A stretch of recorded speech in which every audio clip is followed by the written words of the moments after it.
Okay, well, this one is even more fun than calling Europe, which is always fun because it's always sunshine in Santa Barbara and it's always nighttime in England.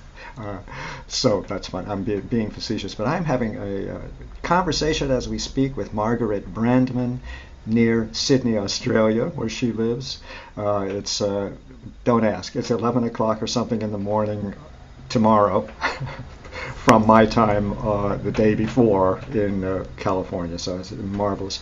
So the world is wonderful, and sometimes computers are a pain, but sometimes they're wonderful to be with. So it's a great pleasure to talk with you.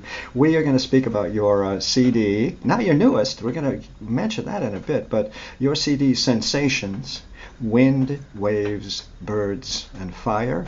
It's a Nirvana release from 2016, and it's a wonderful. This CD is a wonderful compilation of your music, Margaret. There is the orchestral segment, some beautiful string music of yours, and then there is the chamber music part. And I kind of what went through my mind was, here was the castle. I'm referring to the orchestral music that we're going to discuss in a bit.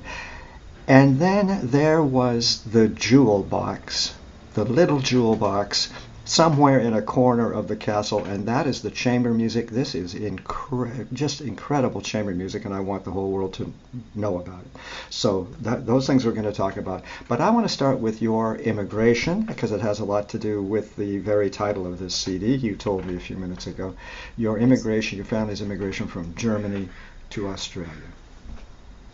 Well, my father's side of the family are Jewish, and they were living in Berlin. They were suffering the looting and the Kristallnacht event. We had a jewelry store in Berlin Mitte, and November, I think it was November the 9th, 1939, it was all damaged, and my grandfather and my father hid. And in fact, it was my mother's mother who hid them. And about a couple of years before, we had the Olympic Games in 1936, and by chance, the Australian New South Wales Commissioner for Police arrived in Berlin for the Games, came to the store. My uncle took him out for the day, showed him around, and they made a connection. And he said, look, if you ever need me, here's my card. And from 1938 onwards, my grandparents were applying to come to Australia, and they were sponsored by the New South Wales Commissioner of Police. So Kristallnacht happened. My grandfather was very upset and pacing up and down, wondering when the okay to come to Australia would come through. Eventually came in January 1939. They left and they arrived in Australia April 39, and of course the war broke out in September. So we were very lucky. My grandfather, grandmother, my father and his 4 siblings all escaped. What you see in Sensations, the picture is of the Brandman with the double N shop, and they had a promotion in 34 somewhere. I'm guessing it was a family photo that I had, and it had Sensation on it. And I thought partly I would call the CD Sensations in homage to my family, but also because of all the sensations created in the music. So my grandfather's family came out first. My mother wasn't Jewish. She lived through the war in Berlin. My grandfather imported her to Australia in 1949 as a war bride, and he said, actually, look, I've got two lovely sons here, pick one. And my dad, and here we are. But the families knew each other before the war through music. They used to have Musikabend in Germany. My mum was an amazing music teacher, accordion player, and all my dad's side played music too. And my grandfather was a marvellous tenor, and he became the first cantor at the Jewish synagogue here in Sydney. Wow. So we had music on both sides of the family. And didn't you have didn't you have a music store or something in Sydney? I mean, didn't the family run a music store, or still maybe? Yes. So my mum started to supplement her income by teaching accordion, and then built up a music business. And after some years, my dad decided to come in that business with her, and it became Brandman Music Studios. And they ran it for 20 years here and trained a lot of marvelous musicians. And that was my training, with bands, on stage a lot, music around me all day, every day. So there's no way I could avoid it. You know, and also one other tiny thing, I always have to get out the daggers on this one. I'll tell you why in a minute, but you have perfect pitch, yes or no? Yes.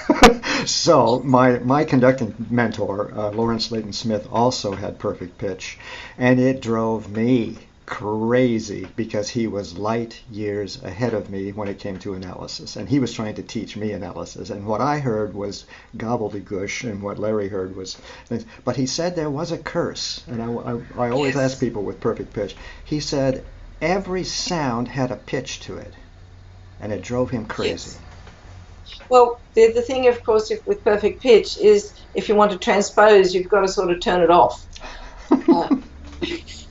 So I've learned to be able to do that, but also to be able to transpose and to work with relative pitch when transposing. So, I felt I was in ear training classes. I felt I was cheating because I just knew exactly what note was being played. You were cheating, but it was an act of God, so we forgive you. All right. Yeah. Actually, very quickly, my mum found out that I had the perfect pitch when I was about 5 or 6, and because we were teaching in the music in the house, she'd have the piano in the front room and I'd be in the kitchen, and she'd play a note and I'd say, "Oh, you're playing a G, Mum." And she said, "How do you know that?" And then when we built it up, she used to go and test it out. But I believe you get perfect pitch if you start music when before you're 4 or 5 years old. It's a memory for the pitch, and particularly piano, of course, because that's the timbre that I understand. Yeah, that's interesting. And also about you are a composer. I hope we've made that clear already. Wonderful composer. If we're going to get there, I hope soon. But the point is, just a little item you mentioned. Before age 4, perhaps that's where perfect pitch is most able to set in, if that's the right word. But also, it also helps to be a composer from age 15. Give me a break. That's what I read. So you've just been doing it since forever, right? Yeah. So I accordion at 4, and then about age 6 piano, and then because we had the music studio and we had all sorts of teachers, I said, "Oh, I'd like to learn guitar," so I learned a bit of guitar and a bit of drums, and so I did a whole lot of things. And then we do have in Australia an examination system, a music examinations board, and you go to the teacher and you polish up 4 pieces for the year. I got so sick of playing the 4 pieces for the whole year, I was going to write my own music. So I started writing my own. And I was 15, or maybe even a little earlier when I started writing, 14 or 15. Now and it apparently shows. Let's see, I'm trying to figure out where to go from here. Just a quick aside, I try to be, because I see from your career that you are multitasker. Yes? Mm-hmm. Okay. Yes. Now I try multitasking. I really try hard every single day to multitask. And what I have read, and I find it very interesting, I hope I have it correct, is that women are much better at multitasking than men. How do you explain that, madam? They say the science of it is that we have the corpus callosum, which connects both sides of our brain, and women's corpus callosum is larger, so we transfer more information from left brain to right brain. So that's the theory about it. That's what I've read, the science behind it. So it's we have more connections, and also being a musician in general makes you much more even-brained. Left and right brain is much more even because of the fine motor control and for all the other processes that you're doing with music. So you should be pretty good as well. Now, we've already, or I want to make sure and mention this before I know we're slowly getting there to have a little chat about the CD itself, but I want to kind of make sure of some things that I've read, and tell me if I'm correct, because I think it's very, very important that you have essentially said, I'm paraphrasing and I hope I get it right, that in a way, it's okay to write simpler music, to write music that people can sit down and play. Have I got a theory or a philosophy there? Tell me, am I correct at all or what? Not necessarily simpler music. I've written a lot of music, didactic music for my piano methods, and I've done graded series of pieces for a particular level. But for instance, Autumn Rhapsody is quite a complex piece. It's not Yeah. Oh yes. necessarily. Oh yeah. Yeah. Yeah. So That's the piano. Is that the piano piece, isn't it? that's piano that I actually perform on Yeah. that CD Yeah, myself. and it's a sonata, really. It's Well, yeah, it's not sonata form, more no, through composed. you know what I But mean. It's a big work. It's a big piece. Beautiful. yes, Beautiful. Yeah. um, Did we but cover? I think the thing, I suppose, the music. I want music that is that you can access and is not overly complicated and overly overblown. Um, so you can go with the flow of the music. You can enjoy it. You can breathe. You can. I suppose it's the phrasing and that eventually that you can sing the tune. I suppose Mozart liked us if we could sing his tunes as well. I've never gone down the track of the really dissonant music, which people were trying to get. Was the big fashion in the 60s and 70s that you had to write very, very angular music, and you had to be very, what I call scratchy, to be a great composer. By the way, I have very few pieces from the 70s that I like.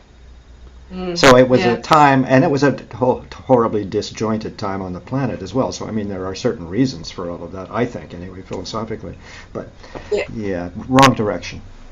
I would agree with that. And so I just could not put myself in that that role, and I wanted to just stick with what to me was genuine music, felt right, was right. And now that it's been recorded so well and the Moravian Philharmonic has performed it so beautifully, I think that it validates my position of sticking with it. Not only that way of doing things. not only that in terms of just the struggle and the blood, sweat, and tears of putting together a CD, but I just to linger a bit longer, I perhaps misspoke. The word simple I did not quite mean it in the way it might have been interpreted. What I meant was I was thinking of your history as an educator, as you said, teaching piano, putting together method books and so on. I really had the impression in like the first few, Love Brings Change, the lyric fantasy, these beautiful string pieces, that this was a kind of statement about, a community orchestra can sit down and play this, understand it, and so on. That's what I meant about simpler. Did I get out of that hole? Okay.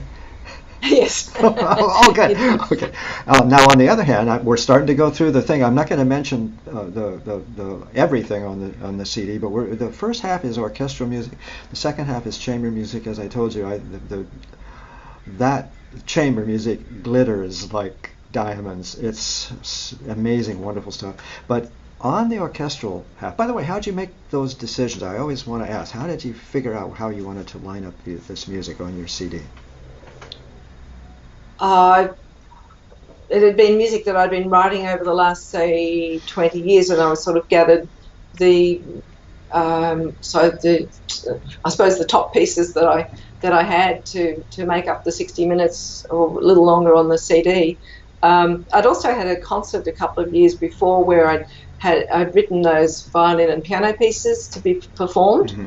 and so they were fairly fresh off the press, and they went well in the concert, so I chose those. I had played Spirit Visions, the two piano work, at a concert before that. They went over well, so I chose those traffic going past there. Yes, I chose these ones, and I just thought they would flow nicely from one to the other in the CD. They would, the contrast and the nature of each piece worked well. as a continuous listening experience, and I think it does. Yes, it does. And as a calm person, you didn't pull your hair out or anything. There weren't horrible decisions that had to be made and stuff thrown on the cutting room floor, anything like that. No, not particularly. No, well, as you know, I've done other CDs because the other work that I had, which was the saxophone quartet, which is now called the Warm Winds in Havana, that had an opportunity to be recorded and included on the Abrazo album. So so my European one was mainly string and piano based, and then some of my woodwind pieces are on a different album. And as you know now, my songs, the Cosmic Wheel songs, as another genre on a different album. So it just sort of fitted. They seem to fit all between the string orchestras and the chamber music for strings. That seemed to make a good fit for the CD. And by the way, you allowed me just then, by slip of tongue, to skip about 3 questions and jump right down to, I hope, an amusing one for you. What's this Latin thing? You just finished telling me about a Latin piece. There are Latin pieces on the CD. They are charming, is like an understatement. They are so wonderful. What is the love for this Latin rhythm and style and so on? Where'd it come from? I think it came from Mum's accordion orchestras and playing the accordion and playing tangos like Jealousy, and we played a lot of sort of I suppose Argentinian music or something on the accordion. Then when I was in my late teens and into the next part of my life, I played in bands and we played a lot of Latin music. We played. I believe I'm a very good bossa nova player, so I play bossa nova and I love the rhythms. They really appeal to me. So I think it's come from playing them and being experienced in those different styles of music on the gig. Curiously, I've just had my DNA done some time back, and apart, you'd think I would be sort of all German or Northern European, but it turns out I'm 35% Italian in the DNA, so I feel I've got a bit of an affinity with maybe Italy, Spain. My hobby on Duolingo is learning Spanish at the moment, and I was lucky I already had a few words of Spanish before we went to Cuba to record. So I just feel that there is an underlying Spanish part of me. Clearly, and I'm so glad I asked the question because you're a natural. And the other thing, I went to Cuba a couple of summers ago as well. An amazing country, and at so many levels: the good, the bad, the ugly, the beautiful people that live there, and so on. Okay, this kind of was wrapping itself around your mission in a way as an educator, just to kind of get back on music. But now I want to speak about, and then we're going to move to the chamber music. I hope, if I got the time. Yeah. This symphony. Mm-hmm. Tell me, title, story, verse, book, everything about that. It's an amazing narrative work.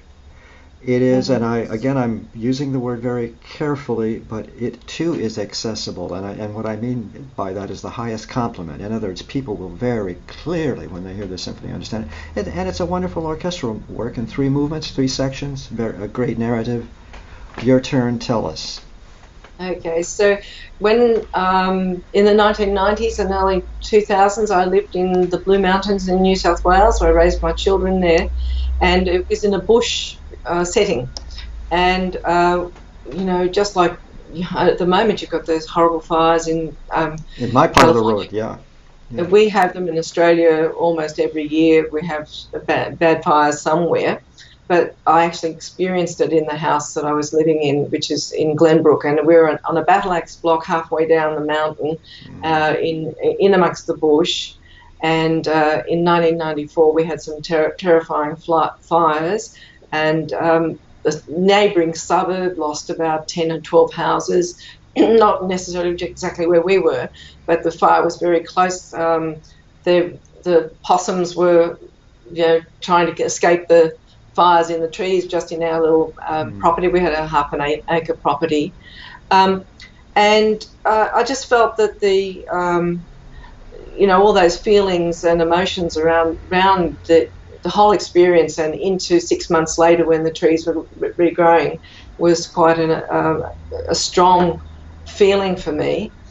And curiously enough, my mum rang me and she said, I had a dream you were going to write some music about this fire. And my mother was quite intuitive, and anyway, so A Pisces, actually, no doubt. so Was she a Pisces by any chance? no, she was Yeah. a Libra. Oh well, because I'm talking about your piece that we'll mention on the way out. But anyway, the 12 signs of the zodiac. Wow. Yes, yeah. So I actually had originally in mind writing for the classical accordion, because you can create the wind sounds with the bellows, and all those effects. But it grew from a small work into the symphony over the years, and then we had another fire in 2001. And at that point, I decided to start working on orchestrating it. And the storyline really is, I could see from the house we were in, I could see the fires starting about 50 miles in the distance, because we were up in the mountains, and you could see them, and you could see them gradually coming towards you, and it was getting scarier and scarier. And you have a very still days, very hot and still, with nothing's going, and then once that wind starts, all the debris starts flowing, and the embers start coming, and you're going to be in trouble. Then of course the fire's gone past, and you've had all the drama, and then you've got the devastation. So as I mentioned, like those 12 houses have been completely devastated in that particular fire. So everything's black, and everyone's crying, and everybody's very down. They also had another fire event a few years later where I incorporated the sound of the three bells, because they were fires. I haven't got the date exactly right. It might be in 2006 in Victoria, and then they had a memorial service for all the people that died, and they rang the bell 3 times, and then they did a homage to the person. So start begins with the sound of those 3 bells, which acknowledges the people that died. And very moving, and beautifully thought, beautifully conceived. Great idea. And lots of descending themes in the second movement. So like crying and being, but even the second movement, I think some of my Spanish things come through in the second, not the rhythm side, but the sounds. You took the words right out of my mouth. Not exactly, but I was thinking. What I was thinking while you were telling us about the slow movement, if you will, of the symphony, about the lamentation, the bells ringing for the dead, and so on. What I get as an overview of who you are, aside from being an entrepreneur, we haven't even gone there. We'll have to save that for another time. But it is this attitude, and it's an attitude of calm and perseverance and steady, and let's calm anger and even grief and so on. So congrats, hats off. I must say also I did Reiki course in 1994, and then again level 2 in 1996, and the Reiki philosophy is just for today, don't anger. Just for today, let go. Just for today.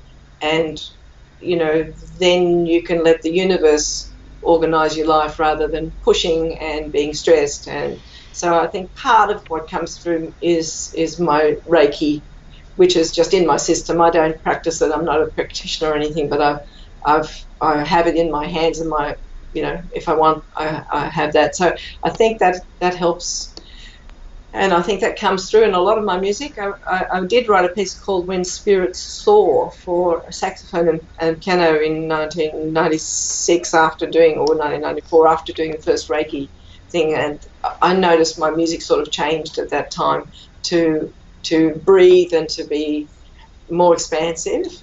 Well, it would, wouldn't it? I mean, that was an epiphany. That experience was an epiphany experience. Yeah. In my own case, I reach a certain point and then I just go to bed. You know what I mean? Whereas some people will fret and fume and storm and freak out into the wee hours. I said at a certain point, I'll get some energy back. That's right. Yeah. So having no point eating yourself up about something. You just keep calm and carry on. The emphasis. Exactly. Thank you to His or Her Majesty, whoever put that thing together, that statement together during the war. By the way, during the Second World War, as everybody knows. Now I want to move to the chamber music, and I want to I just. just mentioned the Yes, third please. about the Sure. Oh, third please. Sorry. Okay. We're halfway through. So Sure. in the second movement, then there's this little hint of something surfacing and bubbling up again with like the bird sounds in the second movement, and then in the third movement there's this lively rhythmic. It's actually in 11/8 because I've got I've a been trying to fascination. figure that meter out. It's so much Yeah, fun. I love using Yeah. odd times. That's Yeah. that's It's I fun. suppose I was listening to a lot of Dave Brubeck when I was younger too. Uh-huh. So and things in I think it's the Don Sebesky Orchestra with things from Romanian Ride and Romanian sounds. I love all those unusual rhythms and things. So that's I love the way you do your shoulders when you're describing that. That's hilarious. well, there's the rhythm thing that comes. It's such an exciting thing to do. So the third movement is it's almost a funky symphony because I've got that 11/8 and the little main little phrase is almost bluesy funky. So I've written a symphony, but it's not stuffy. It's hopefully lively and it will it's that movement's been on air in Australia many times. They played that third movement. They played the whole thing a week ago, and it was also on in America with Marvin Rosen's Classical Discoveries for his program that he was having to say we've got 12 years to save the planet. Let's do some things. And he played Firestorm Symphony just a couple of weeks ago, which is lovely. Wonderful. And how does I'm going to skip now a little bit. We've got to get down to the chamber music. Now here's my problem. I live in a Spanish-speaking part of the world, and I think that. Before we do anything else, let's talk about hope I don't have it quite to hand, but the Moravian Symphony Orchestra. Is that Prague-based? It's a Czech orchestra, right? Who is Yeah, it? they're in a town called Olomouc, which is 2 hours east on the fast train, and it's a World Heritage town with a Trinity monument in the middle, and they have their dedicated concert hall and recording area there. And Petr Vronsky was the conductor, Yes. and they, I believe, from what Palmer Recordings told me, they do a lot of film music anyway. And when we were discussing which orchestra would be suitable for my stuff, he felt that they have a very beautiful, sweet string sound. Oh, And nice. Which they do, yes. yeah, Yeah, and in the orchestral section there are at least two string pieces, beautiful pieces, wonderful. yeah, there's two string only pieces, and then there's the piano and string piece, Lyric Fantasy. Yeah, and then the big piece, the full orchestral piece. How do folks respond to? Here goes my Spanish. Jucarro rumba d'amor. That's a beauty, by the way. Hello, fiddle and piano, and we've talked about the orchestra and the conductor of the orchestra. He is the conductor of the Moravian Symphony. I hope I'm pronouncing it properly. Your soloist. And did you meet them for the first time? You know how you send stuff over, they prepare, that kind of an experience? That was the first time, yeah. The violinist was Vít Muzik, which looks like music in English, but means something else in Czech. Great name.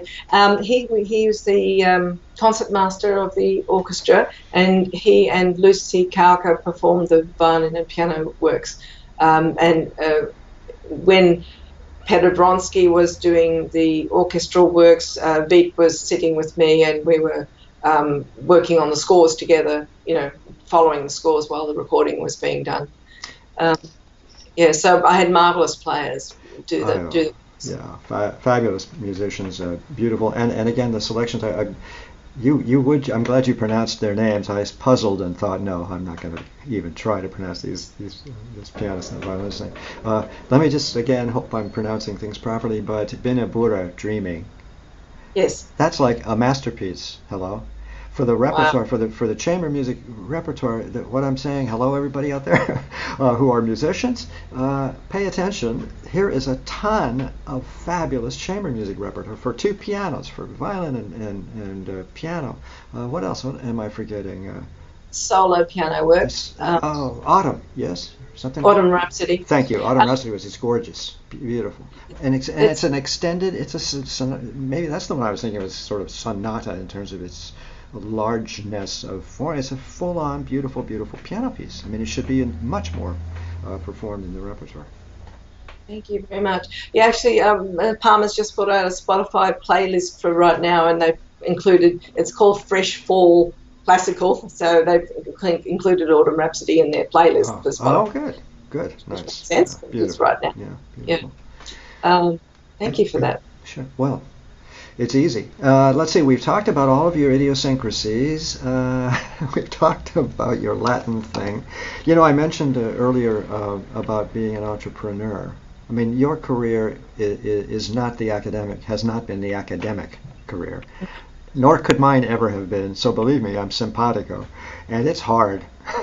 It's hard.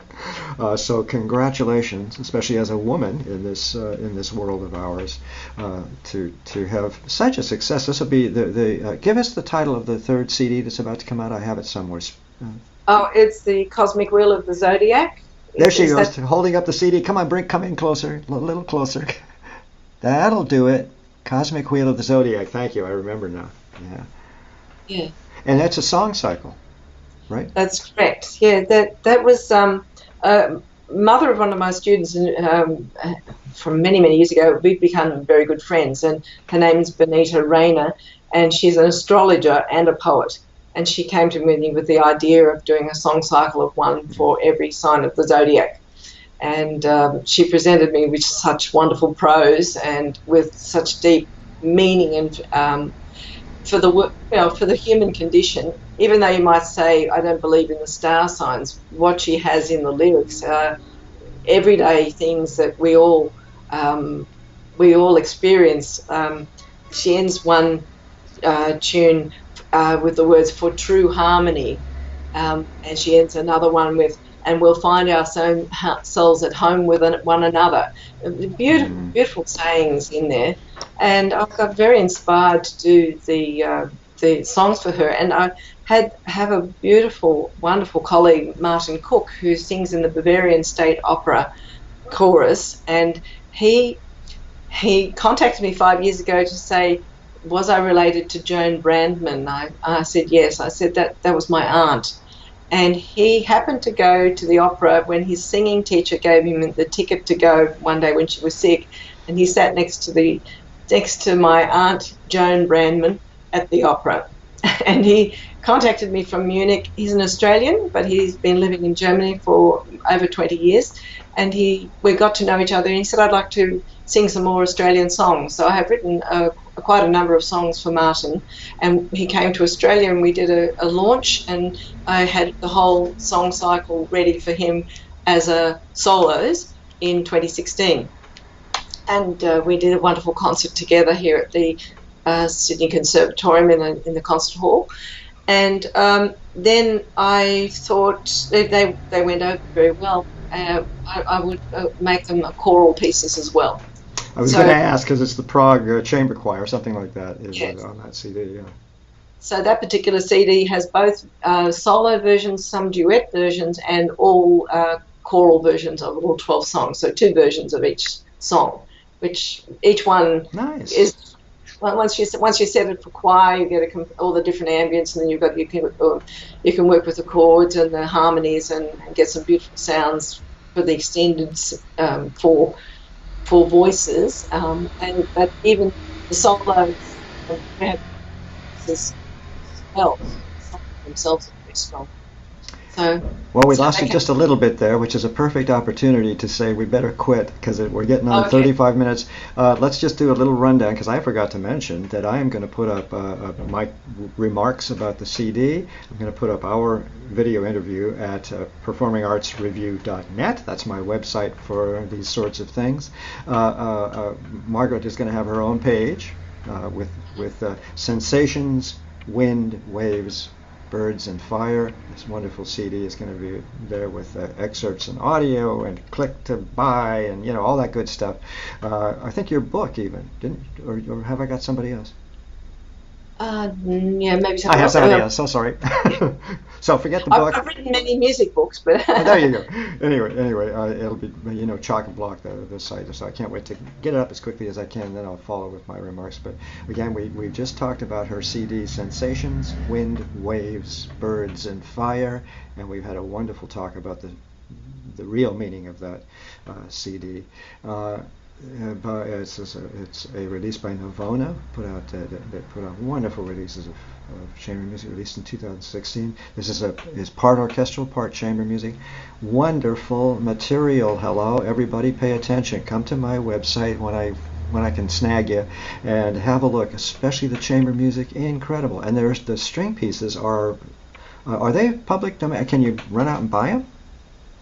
They're available either from my website. Yes, Yeah. if you come to my website, you can purchase the scores. Some of the scores are produced by the Australian Music Centre, but all the links are there on my website to purchase all the scores. Perfect. So they're all available. Okay, and your website will definitely be up on your page at performingartsreview.net. So we're done. Many thanks. We're still trying to figure out the hours. It gets a little tricky after about 12 hours. It gets a little complicated, but we made it work. I'm going to be. You know that I'm going to be interviewing one of your students tomorrow. Yes. Oh, that's tomorrow, is it? Okay. John McEntroe. Yeah, Mark McEntroe. Mark McEntroe, I can never get that right. In any case, so it's interesting. Two in a row interviews in Australia. Many thanks indeed. We're done. Okay, thank you so much. Righto. Bye bye. Enjoy your day. Bye.